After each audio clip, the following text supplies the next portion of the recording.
మళ్ళీ అధికారంలోకి వస్తే పేర్ని నానికి దండేసి భుజాలు పెట్టి మోస్తారు అనేమన్నా?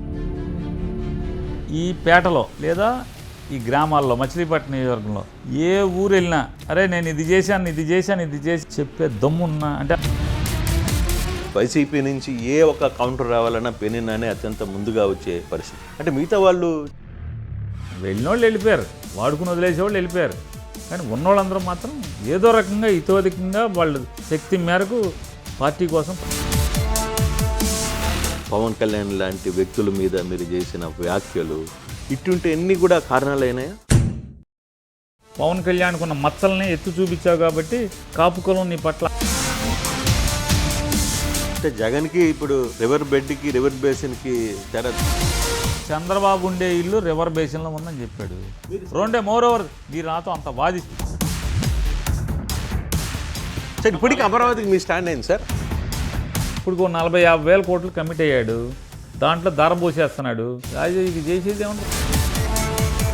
వాళ్ళ పార్టీలో ఉన్న నాయకులు వాళ్ళ ఇష్టం, ఆయన కంట్రోల్లో ఉన్నారా లేదా మీకు తెలియదు.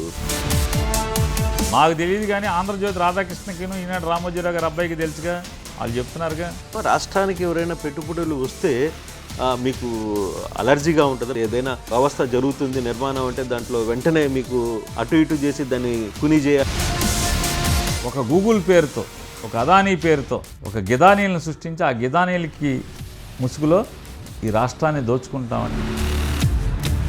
ఏంటి మీ పార్టీ తిరిగి అధికారంలోకి వచ్చే అవకాశం ఉంది? మరో 15 ఏళ్ళు పవన్ కళ్యాణ్ ఖచ్చితంగా కూటమే మళ్ళీ ఆంధ్రప్రదేశ్లో ఉంటుంది అంటారు. మీకు ఛాన్స్ ఉందా?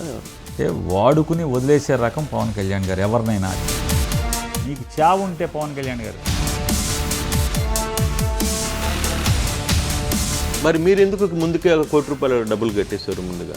ఎవరు నమ్మినా నమ్మకపోయినా నా తల్లి మీద ప్రమాణం చేసి చెప్తున్నాను. చరిత్ర సృష్టించినోడు ఇప్పుడు ఆ చరిత్రని తిరగరాయబోతున్నాడు.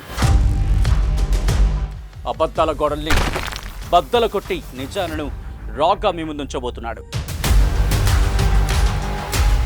నిజమైన వార్తల కోసం వెంటనే డౌన్లోడ్ చేసుకోండి రా యాప్ని.